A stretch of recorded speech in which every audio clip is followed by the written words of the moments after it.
Buenos días y bienvenidos a nuestro proyecto. Nuestro grupo se llama Hydrocoders y esperemos que os guste. Nuestro proyecto trata sobre cómo hacer los coches de hidrógeno más económicos para que se utilicen más, ya que estos contaminan menos porque solamente expulsan vapor de agua. Y ahora os vamos a enseñar el documento con toda la información recogida.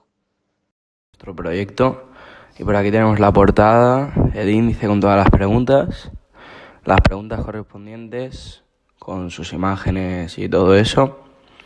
Y bueno, hay preguntas como ¿por qué no se producen tantos coches?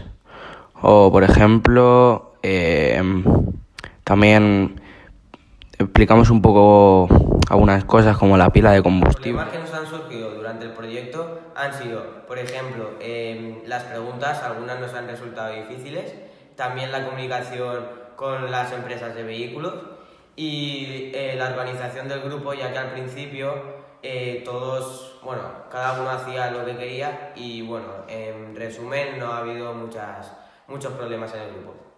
Las soluciones a estos problemas ha sido buscar más información en otras páginas web.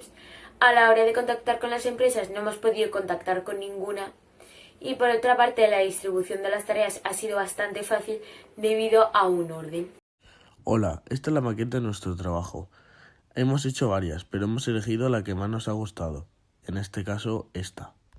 Es sobre un coche modificado a nuestro gusto y un poco más futurista de lo normal, ya que nos gustaba ese tipo. El coche está sobre una zona tropical. La zona tropical de esta maqueta era para que no quedara tan aburrido. Primero, por aquí delante, tenemos el pack de baterías, que da al motor eléctrico, el cual da energía a las ruedas. Luego, más para atrás, tenemos la pila de combustible, que da al pack de baterías. Y por último está el depósito de hidrógeno, que lo coge del exterior mediante la boquilla del tanque.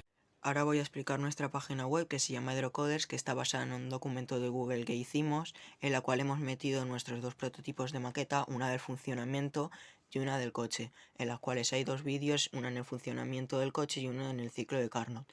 Y al final un problema que tuvimos al contactar con las empresas de vehículos que no pudimos. Y hasta aquí nuestra presentación.